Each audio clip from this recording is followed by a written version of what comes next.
नमस्कार दोस्तों, स्वागत है आपका हमारे चैनल RGS एकेडमी पर। आइए, आज जो है मैंने एक विशेष चैप्टर उठाया हुआ है मॉडर्न हिस्ट्री का। मॉडर्न हिस्ट्री में एक चीज़ मैंने देखा हुआ है कि गांधी जी की राष्ट्रीय आंदोलन में क्या भूमिका थी, और गांधी जी के बारे में तमाम तरह की भ्रांतियां भी हैं। और कई जगहों पे लोग बातचीत करते हुए मिल भी जाते हैं, गांधी जी ये तो गांधी जी हो, या मतलब मैंने देखा है कि कई शिक्षित वर्गों में भी कुछ लोग हैं जो गांधी जी के ऊपर कमेंट्स करते हैं। तो फिलहाल भाई अब उनकी अपनी सोच है और उनका अपना अध्ययन क्षेत्र या जो भी हो। तो मैंने सोचा है कि मैं गांधी जी के बारे में एक छोटा सा वीडियो बनाऊंगा, जो कि आपके लिए IMP है। लेकिन मेरा ये वीडियो बनाने का सबसे बड़ा मकसद ये है कि गांधी जी थे क्या, और गांधी जी की संघर्ष की जो रणनीति थी वो क्या थी, उसके बारे में चर्चा करेंगे। क्योंकि 1915 से लेकर के 1947 तक को, ठीक है, मॉडर्न हिस्ट्री में 1915 से लेकर 1947 तक के काल को गांधी युग का नाम दिया गया है। और इसमें जो है कई लोगों की भूमिका, भारत को आज़ाद कराने में सबकी भूमिका है। गांधीवादी आंदोलन की भूमिका है, ठीक है ना, गांधी जी की भूमिका है, ठीक है। बहुत से नेता थे, गर्म दल वाले, नरम दल वाले नेता, ठीक है, उनकी भूमिका थी। हमारे क्रांतिकारियों की भूमिका थी, और भी कई ऐसे लोग हैं जिनकी भूमिका रही है। तो विवाद का विषय ये बन जाता है कि कई बार मेंस में लिखने को क्वेश्चन भी आया हुआ है कि गांधी जी की राष्ट्रीय आंदोलन में भूमिका, या गांधी जी की भारत को आज़ादी दिलाने में क्या भूमिका रही थी, ठीक है ना। इस पे आप अपने विचार प्रकट करिए, या ऐसा कुछ भी आता है लिखने के लिए गांधी जी के बारे में। तो एक चीज़ मैं बता दूं कि अगर आपने ठीक ढंग से अध्ययन किया है तो गांधी जी की क्या भूमिका थी, उनका व्यक्तित्व कैसा था, और आज के समय में ऐसे भी क्वेश्चन करता है मेंस में कि गांधीवादी रणनीति या गांधीवादी विचारधारा की आधुनिक युग में प्रासंगिकता, ठीक है, ऐसे करके लिखने को भी आता है मेंस में। तो यहाँ मैं मेंस लिखवाने के लिए नहीं बैठा हूँ, मैं सिर्फ गांधी जी के ऊपर चर्चा करूंगा। जो कुछ भी गांधी जी के बारे में है, थोड़ा बहुत बस सिर्फ उसी पर हम लोग चर्चा करेंगे। और मैं कुछ चीजें क्लियर कहां से करवाऊंगा। गांधी जी की भारतीय राजनीति में जब उनकी भागीदारी होती है, राष्ट्रीय स्वतंत्रता आंदोलन में जब उनकी भागीदारी होती है, उससे पहले वो दक्षिण अफ्रीका गए हुए थे, और दक्षिण अफ्रीका में लगभग 20 साल तक रहे थे। और उस 20 वर्षों के दौरान वहां पे उन्होंने भारतीयों, जो वहां पे प्रवासी भारतीय रहते थे, उनको लेकर के कई सारे आंदोलन किए, तो उनको सफलता मिली थी।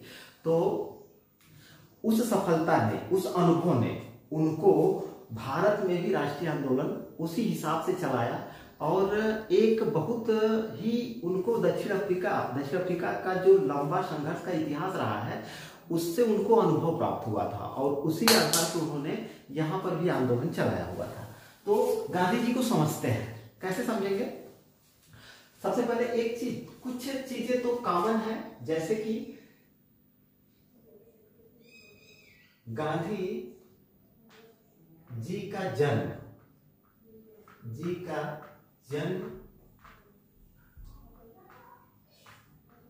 2 अक्टूबर 1869 को पोरबंदर, उस समय रजवाड़ा था, पोरबंदर कहां पे, गुजरात,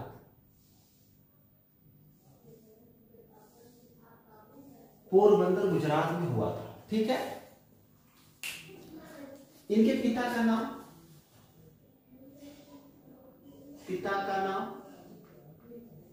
करमचंद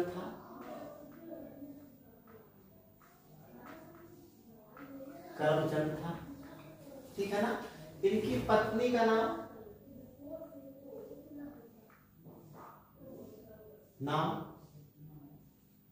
कस्तूरबा गांधी था।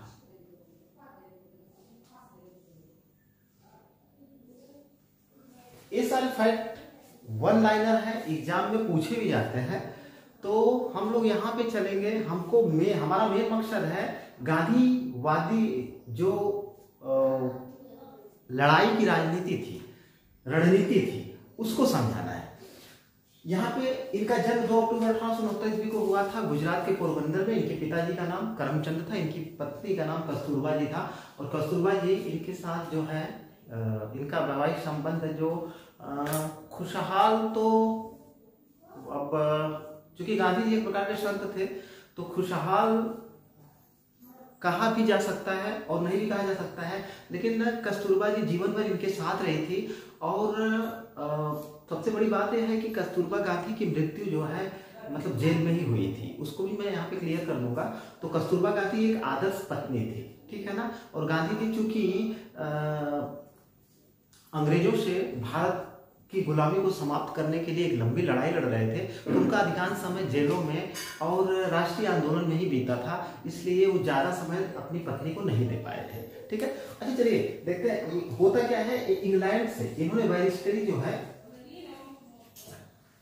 दूसरे पॉइंट में देखें,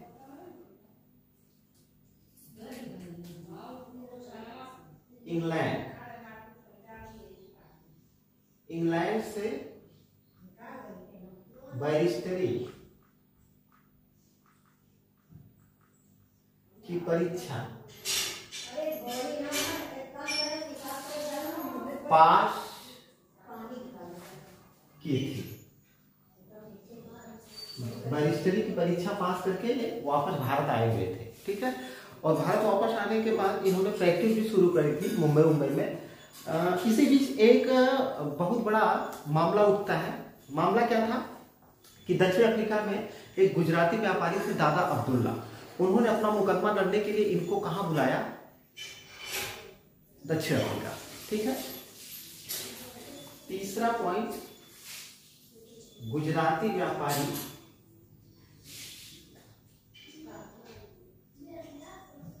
दादा अब्दुल्ला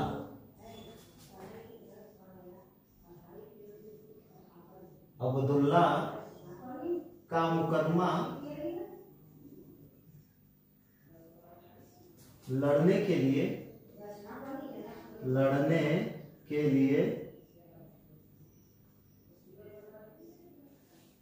गांधी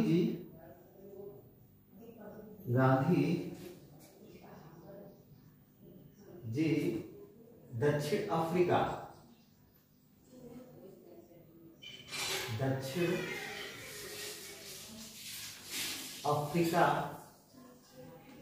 गए। अच्छा ठीक है, इनको जो है दादा अब्दुल्ला ने बुलाया था कि भाई उनका कोई मामला फंसा हुआ था कि चलिए गांधी जी को बुलाया अपना मुकदमा लड़ने के लिए। तो गांधी जी जो है स्वेच्छा से उनके निमंत्रण को स्वीकार किया और डरबन पहुंच गए। कहां पहुंच गए? डरबन, ठीक है ना। दक्षिण अफ्रीका में डरबन एक सिटी है। तो डरबन पहुंचे क्या करने के लिए? दादा अब्दुल्ला का मुकदमा लड़ने के लिए, ठीक है ना। और इसको क्लियर करना जरूरी है कि जब डरबन गए तो इनकी उम्र 24 वर्ष की थी। और डरबन ये कब गए थे? 1893 ईस्वी में, ठीक है। सन भी आपको याद करके रखना है। 1893 ईस्वी में डरबन गए। अब देखिए जब डरबन ये पहुंचे तो डरबन दक्षिण अफ्रीका में जब ये पहुंचे थे मुकदमा लड़ने के लिए, तो वहां पे बहुत बड़ी समस्या थी। क्या? रंग भेद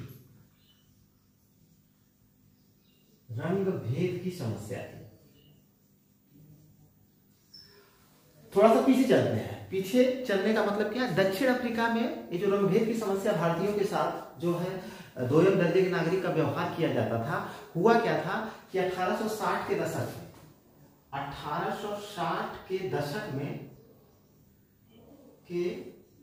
में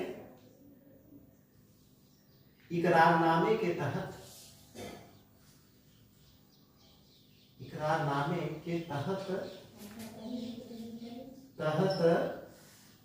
अंग्रेज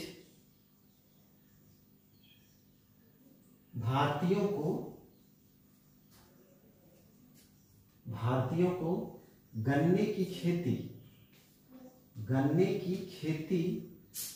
करने के लिए ले गए थे।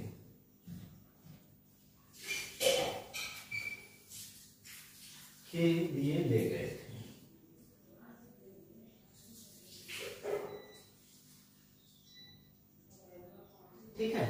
1860 के दशक में क्या किया, अंग्रेजों ने कुछ इकरारनामा किया कि भाई आपको कुछ भारतीयों को यहाँ से लेकर के गए गन्ने की खेती करने के लिए। ठीक है, इकरारनामा किया गया था उनसे कि आपको इतने सालों तक रहना है और गन्ने की खेती करना है। ठीक है, इसके बाद उनको वापस लौट के आना था। लेकिन हुआ क्या कि इकरारनामा समाप्त हो जाने के बाद भी भारतीय वहां पे रह गए, बस गए। और इसके बाद क्या हुआ, जब ये गन्ने की खेती करने के लिए मजदूर गए तो इसके पीछे पीछे कुछ व्यापारी लोग भी चले गए, व्यापारी भी गए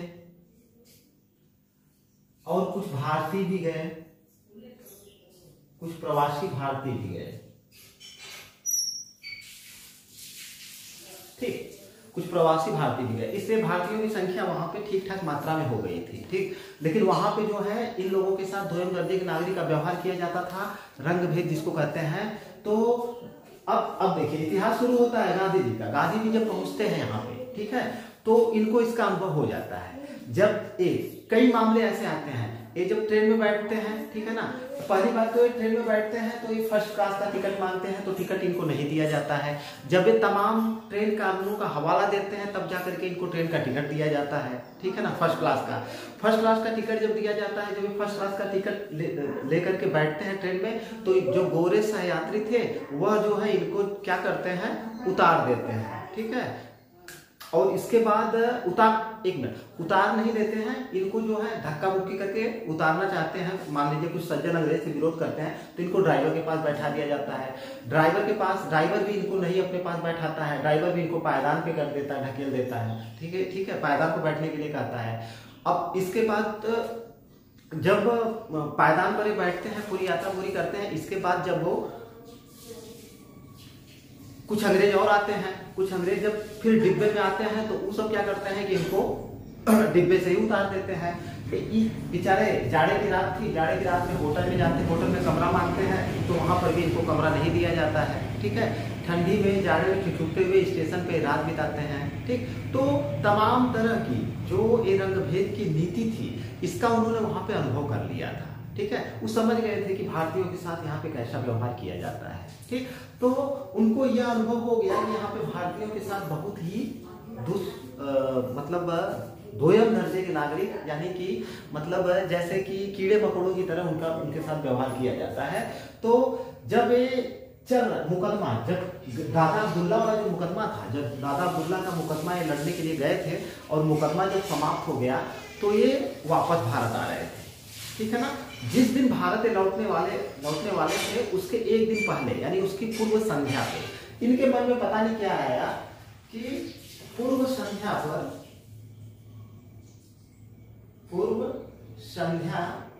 पर गांधी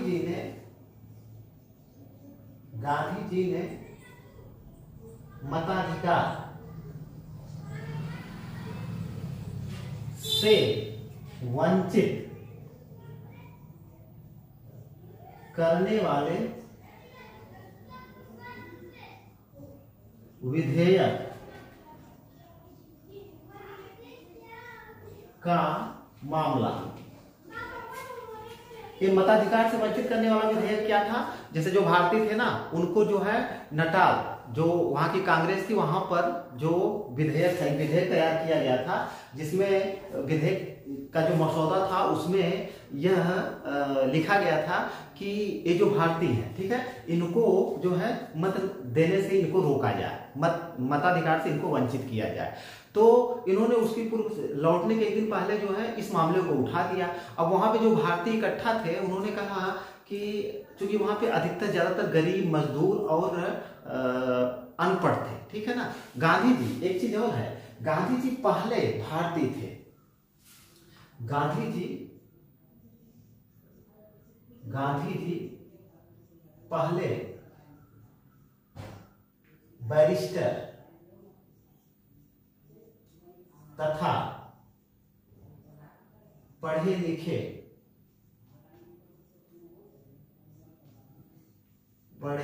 व्यक्ति थे जिन्होंने दक्षिण अफ्रीका की धरती पर कदम रखा था। जिन्होंने दक्षिण अफ्रीका की धरती पर कदम रखा था।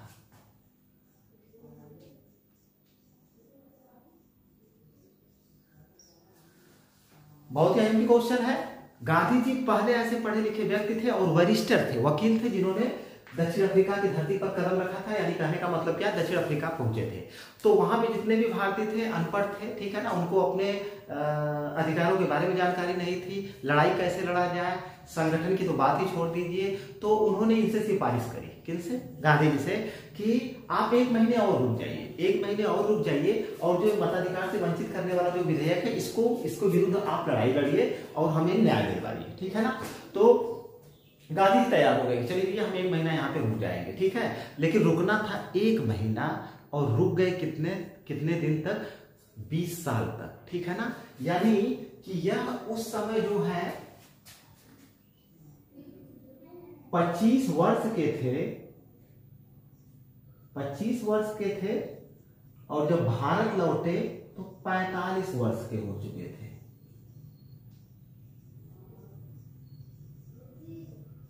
ठीक है। अच्छा, तो कहने का क्या मतलब है, अब इसके लिए अब उनको रुकना था 1 महीना, लेकिन लंबी लड़ाई चली और रुक गए वहां पे कितने दिनों तक, 45 मतलब 20 वर्ष तक। यानी टोटल 45 वर्ष की उम्र में वो भारत आए थे, ठीक है ना। 24 वर्ष की उम्र में वहां गए थे, ठीक है ना। 24 से 25 वर्ष की उम्र में दक्षिण अफ्रीका गए और 45 वर्ष की उम्र में वो भारत आए जनवरी 1915 में। अब इसके पीछे का क्या इतिहास रहा है, इसको जानना जरूरी है। यहां से देखिए क्वेश्चन जो है, ये वाला क्वेश्चन IMP है। कब जन्म हुआ था, 2 अक्टूबर 1869 को। कहां पे, पोरबंदर में, मतलब गुजरात में, ठीक है ना। पिता का नाम पूछता है करमचंद, पत्नी का नाम कस्तूरबा, ठीक है ना। इन्होंने वरिष्ठी की परीक्षा कहां से पास करी थी, तो आपका ऑप्शन जाता है इंग्लैंड से, ठीक है ना। ये जो है किसका मुकदमा लड़ने के लिए दक्षिण अफ्रीका गए थे, तो गुजराती व्यापारी, ठीक है ना। गुजरात का एक व्यापारी था, गुजराती व्यापारी, नाम उनका दादा अब्दुल्ला, का मुकदमा लड़ने के लिए वहां पर गए थे, ठीक है ना। कहां, डरबन, ठीक है। 24 वर्ष की अवस्था में, और किस सन में, 1893 ईस्वी में, ठीक है ना। बाकी मैंने कुछ चीजें यहाँ पे बता दी। 1860 ईस्वी में क्या हुआ था, और गांधी जी वहां पर रुकने के लिए तैयार हो गए थे, और जब वे वहां पे 25 वर्ष के थे, और जब भारत लौटे तो 45 वर्ष के हो चुके थे, ठीक है। अब गांधी जी के बारे में, गांधीवादी रणनीति के बारे में हम लोगों को बात करनी है, उस पर हमारी चर्चा होगी कि गांधी जी थे क्या।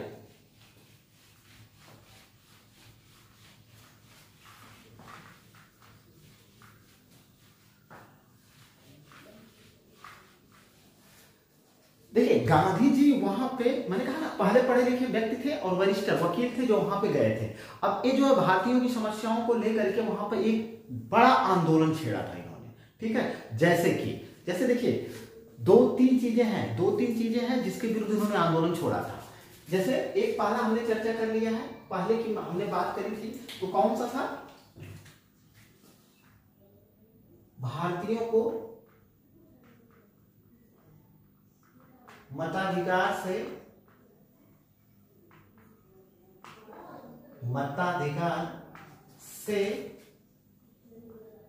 वंचित करने वाला विधेयक,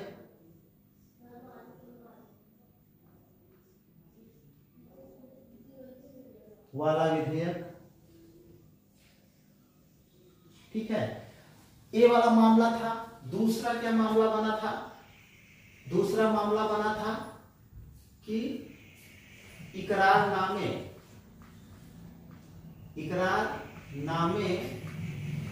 की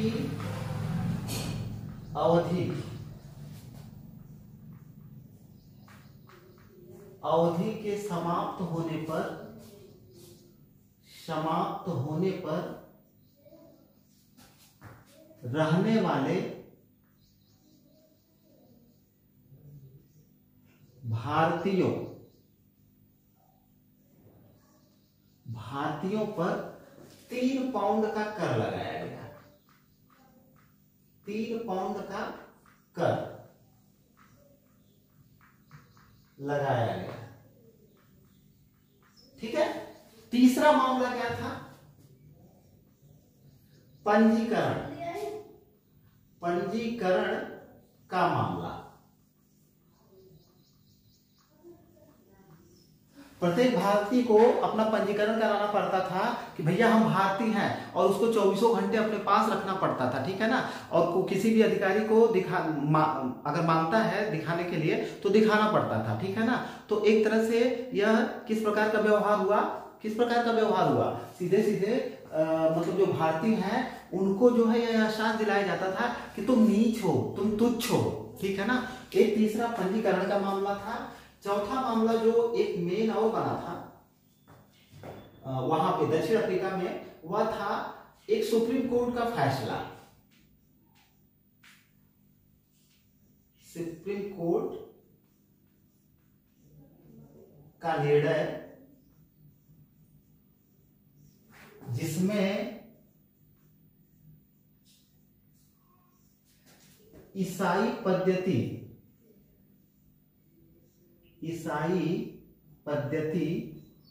या रीति लिखते हैं, ईसाई रीति के सिवाय होने वाले सभी विवाहों और उनसे उत्पन्न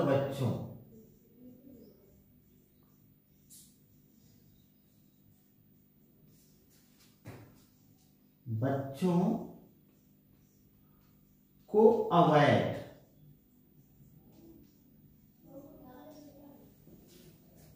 घोषित करने वाला मामला। यही 4 ऐसे मामले थे। इन्हीं 4 मामलों को लेकर के गांधी जी ने वहां पे बहुत ही लंबी लड़ाई लड़ी थी। अब देखिए गांधी जी थे क्या, और इसका फायदा इनको कहां मिला था, भारत में आकर के मिला था। एक बहुत ही विस्तृत अनुभव इनको मिला था। क्या, देखिए वहां पे जितने भी लोग थे, कहां पे, दक्षिण अफ्रीका में, सब अधिकतर लोग कैसे थे भैया, गरीब थे, अनपढ़ थे, ठीक है ना, अधिकारों को नहीं जानते थे,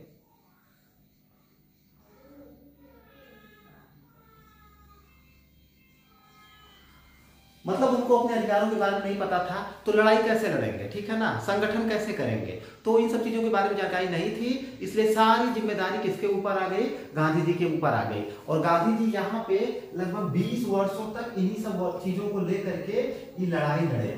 20 वर्षों तक इन्होंने इन्हीं सब चीजों को लेकर के काफी लंबी लड़ाई लड़ी थी। और इसके लिए उन्होंने वहां पे कुछ संस्थाएं भी स्थापित करी थी, कुछ अखबार भी निकाले थे। तो हम संस्था और अखबार पे जिक्र कर लेते हैं, क्योंकि यहाँ से क्वेश्चन आता है। जैसे कि उन्होंने दक्षिण अफ्रीका से क्वेश्चन करता है कि निम्न में से किसकी स्थापना इन्होंने दक्षिण अफ्रीका में की थी, या किस अखबार को इन्होंने दक्षिण अफ्रीका से निकाला हुआ था, ठीक है। तो इन्होंने सबसे पहले क्या किया हुआ था, इसको देख लेते हैं। गांधी जी ने दक्षिण अफ्रीका से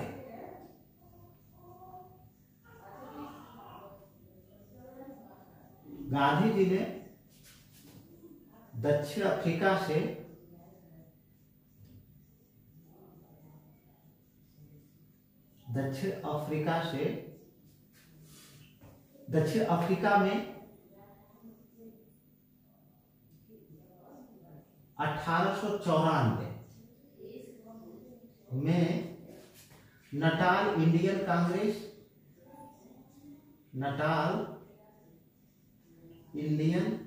कांग्रेस, ठीक है।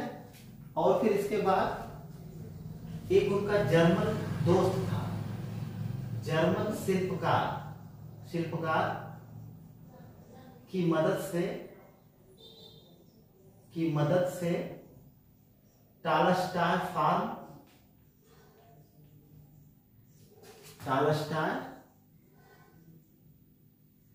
फार्म, ठीक है, की स्थापना करी थी।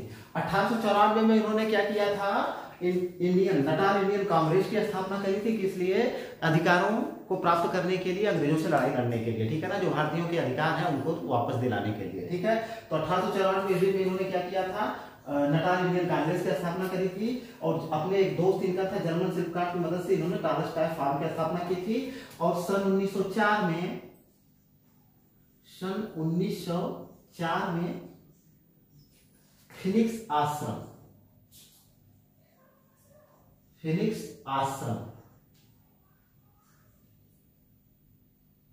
की स्थापना करी थी। फिनिक्स आश्रम की स्थापना करी थी, ठीक है ना। अब देखिए वहां पे वहीं पर जो है इन्होंने सत्य और अहिंसा, जिसको सत्याग्रह कहा जाता है, सत्य और अहिंसा के बारे में विस्तृत जो है अपनी एक किताब में भी वर्णन किया है। और इसी सत्य और अहिंसा के मार्ग पर चल करके ही इन्होंने एक लंबी लड़ाई लड़ी थी, ठीक है। जैसे इनके सत्य और अहिंसा का क्या मामला था, इन्होंने एक पुस्तक लिखी थी, यहां पे देख लेते हैं।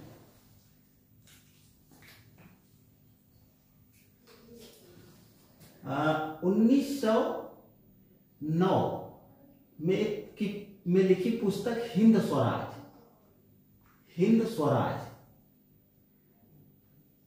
में सत्याग्रह का मतलब सत्य अहिंसा का विस्तृत वर्णन किया है,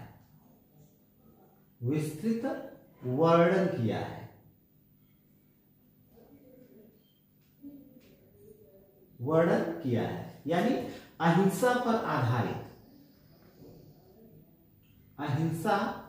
पर आधारित सत्य के लिए संघर्ष ही सत्याग्रह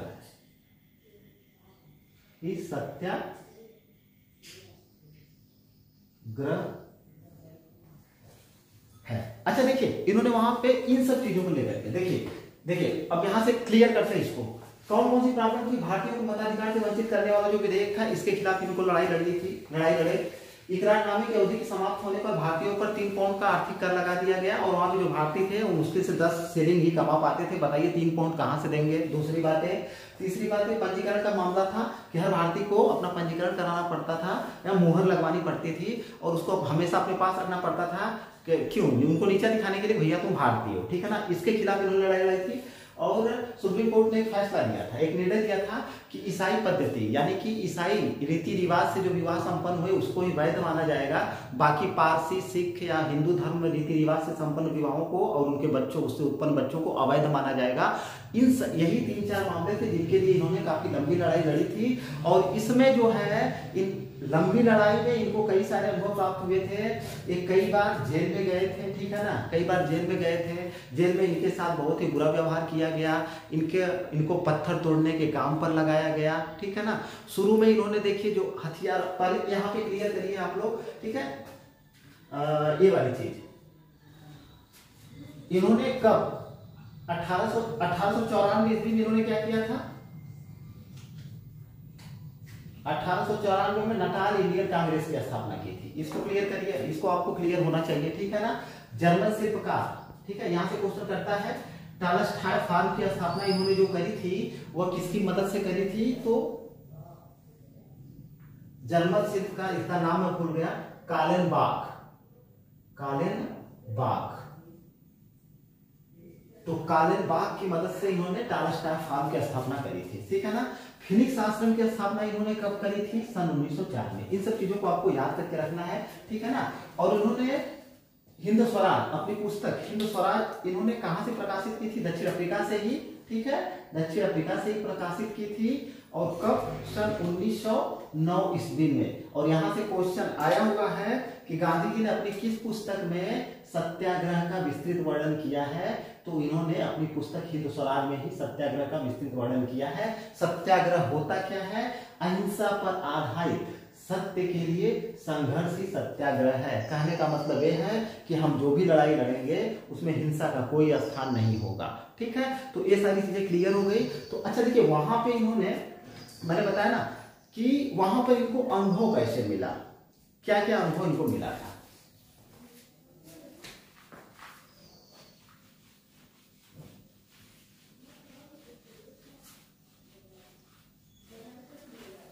अनुभव की बात करते हैं। देखिए, वहां पे जब ये लड़ाई लड़े थे, मैंने कहा ना वहां के ज्यादातर लोग गरीब, अशिक्षित और अनपढ़ थे, जिनको अपने अधिकारों के बारे में भी जानकारी नहीं थी और उनको सिर्फ विश्वास था गांधी जी के ऊपर ही, और गांधी जी उनके विश्वास पर पूरा खरे उतरे थे। शुरू में इन्होंने कैसी रणनीति अपनाई थी? शुरू में वही रणनीति, नरमपंथी वाली रणनीति अपनाई थी, क्योंकि ये सोचते थे कि जो अंग्रेज, जो इंग्लैंड में बैठे हुए अंग्रेज अधिकारी हैं या ब्रिटिश जो लोग हैं, वो लोग ये नहीं जानते हैं कि दक्षिण अफ्रीका में भारतीयों के साथ ऐसा व्यवहार किया जा रहा है। तो इन्होंने क्या किया कि पत्रादि, वायसराय को पत्र लिखना, अधिकारियों को पत्र लिखना, ठीक है ना, उनसे मिलना, यही सब काम करते थे पहले शुरू में कि जरूर ये लोग, इन लोगों के सामने जब समस्या पहुंचेगी तो जरूर उसका समाधान करेंगे। लेकिन बहुत बड़ी गलतफहमी में थे, ऐसा कुछ भी नहीं हुआ। इनके मेल मिलाप का, इनके पत्र आदि का कोई प्रभाव नहीं पड़ा। तब इन्होंने क्या किया? तब इन्होंने वही सत्य और अहिंसा वाली रणनीति अपनाई, लोगों को इकट्ठा किया, एकजुट किया, समझाया। और उसके लिए इनकी अहिंसा वाली रणनीति में क्या होता था कि मतलब धरना देना, प्रदर्शन करना। प्रदर्शन का मतलब क्या हो गया? अहिंसात्मक प्रदर्शन करना, समझ रहे हैं ना? अहिंसात्मक प्रदर्शन करना, गिरफ्तारी देना, मतलब चुपचाप अगर गिरफ्तारी देना, मतलब जिस कानून का आप विरोध कर रहे हो, अगर पुलिस आकर के गिरफ्तार करती है तो उसका कोई विरोध नहीं करना है, गिरफ्तारी देना। ये सारी चीजें इनके सत्य और अहिंसा सत्याग्रह में शामिल होती थी। ठीक है ना, कहीं पर भी इन्होंने हिंसा का पालन नहीं किया। अच्छा देखिए, इसका सबसे बड़ा फायदा इनको क्या मिला? देर तो हुई जरूर, लेकिन इसमें यहाँ पर इनको कई सारे अनुभव प्राप्त हुए। जैसे कई बार तो इनके प्राण संकट में भी आ गए थे दक्षिण अफ्रीका में, उनपे भीड़ ने आक्रमण भी किया था, इनके ऊपर जो है गंदी चीजों को फेंका भी गया था। ठीक है ना, तो कई सारे अनुभव ऐसे थे जो इनको पहले से ही मिल चुके थे, जिसका फायदा इनको भारतीय राष्ट्रीय आंदोलन में मिला था। ठीक है, वहां पर मैंने बताया ना, वहां पर इनके ऊपर कई बार हमला भी किया गया। तो ये जान गए थे कि जब आप किसी सत्य के लिए लड़ाई लड़ेंगे तो विरोधियों का भी सामना आपको करना पड़ेगा। ठीक है, और इसके बाद जेल भी गए थे, तो जेल का भी लंबा अनुभव, संघर्ष का अनुभव इनको अनुभव हो गया था। ठीक है, और इसके बाद यहाँ पर इनका साथ जो है गरीबों ने, ठीक है, गरीबों ने भी दिया। क्या बोलते हैं, महिलाएं भी इनके साथ थी, गरीब, महिलाएं, अशिक्षित लोग। ठीक है, और कुछ बड़े लोग भी इनके साथ थे, जैसे कि रतन टाटा ने भारत से इनको 25,000 रुपए की धनराशि भेजी थी लड़ाई लड़ने के लिए। ठीक है, तो कहने का कुछ व्यापारी वर्ग के लोग भी थे इनके साथ शामिल इनकी लड़ाई में। तो कई लोग इनके साथ शामिल थे। ठीक है ना, तो इस आंदोलन में इन्होंने गरीब जनता को शिक्षित किया। ठीक है, लड़ाई लड़ने के लिए तैयार किया। और उसमें सबसे बड़ी बात थी कि इसमें महिलाएं तक शामिल हो गई थी। ठीक है ना, अनपढ़ गरीब जो दबे कुचले लोग थे, मजदूर भी थे। ठीक है, मजदूर भी शामिल हुए और सब जो है एक साथ जेल भी गए, लाठी डंडे भी खाए। ठीक है, तो कई सारी चीजों का अनुभव इनको यहाँ पे प्राप्त हो गया था। और ये जान गए थे कि अगर इनको पता था कि अगर हम हिंसा का रास्ता अख्तियार करेंगे तो उनका दमन जो है तुरंत कठोरता से कर दिया जाएगा, और जो हम पाना चाहते हो हम नहीं पा पाएंगे। और ये हुआ भी यही, देर आए दुरुस्त आए। जितने भी कानून थे सब कानून जो है वहां पे समाप्त कर दिए गए। जैसे पंजीकरण वाला मामला, उसको भी समाप्त किया गया। ठीक है ना, यानी गांधी जी को वहां पर सफलता मिली, पंजीकरण वाला मामला समाप्त किया गया, और ईसाई धर्म रीति रिवाज वाला मामला समाप्त किया गया। ठीक है, तो कई सारी चीजें समाप्त कर दी गई, यानी वहां पर इनको जो है सफलता प्राप्त हुई थी। तो एक लंबी लड़ाई के दौरान इनको एक विस्तृत अनुभव हो गया था, विस्तृत अनुभव हुआ था।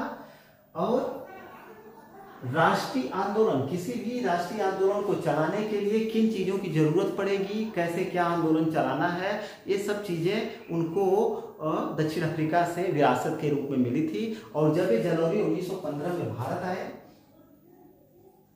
जनवरी 1915 में ये भारत वापस लौटे, भारत वापस लौटे तो ये भारतीयों के लिए कोई नया चेहरा नहीं था, क्योंकि दक्षिण अफ्रीका में जो कुछ भी हो रहा था समाचार पत्रों के माध्यम से भारतीयों के पास भी पहुंच रहा था, सबके पास भी पहुंच रहा था। तो जैसे हरिद्वार के कुंभ मेले में जब ये शामिल होने के लिए गए थे तो करोड़ों लोगों की भीड़ इकट्ठा हो गई थी, इनको लाखों लोगों की भीड़ इकट्ठा हो गई थी इनको देखने के लिए, ठीक है ना।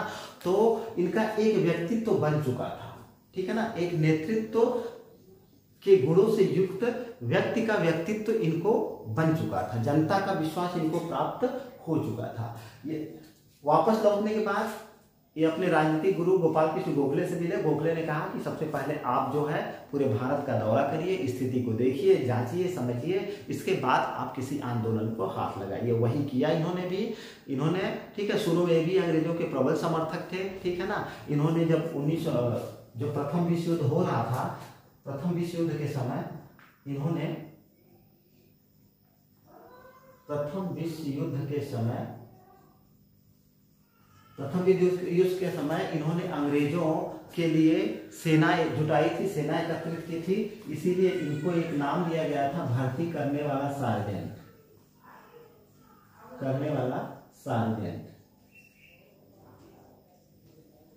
ठीक है। और फिर इसके बाद इनका धीरे धीरे अनुभव होने लगा, मोह भंग हो गया ब्रिटिश सरकार से, तो इन्हीं के नेतृत्व में इसीलिए 1915 से लेकर के 1947 तक के काल को गांधी युग कहा जाता है।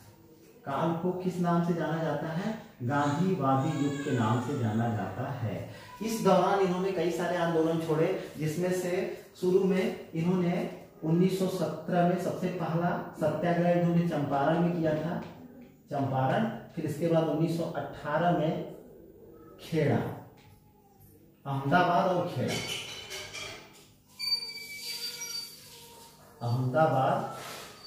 और खेड़ा, ये छोटे छोटे मामले थे। इन मामलों में भी इनको सफलता मिली थी। हालांकि इसका विस्तृत अध्ययन हम सिर्फ गांधी जी के बारे में समझाना चाहते थे, उनकी गांधीवादी रणनीति के बारे में समझाना चाहते थे, इसीलिए मैंने ये वीडियो बनाना आवश्यक समझा।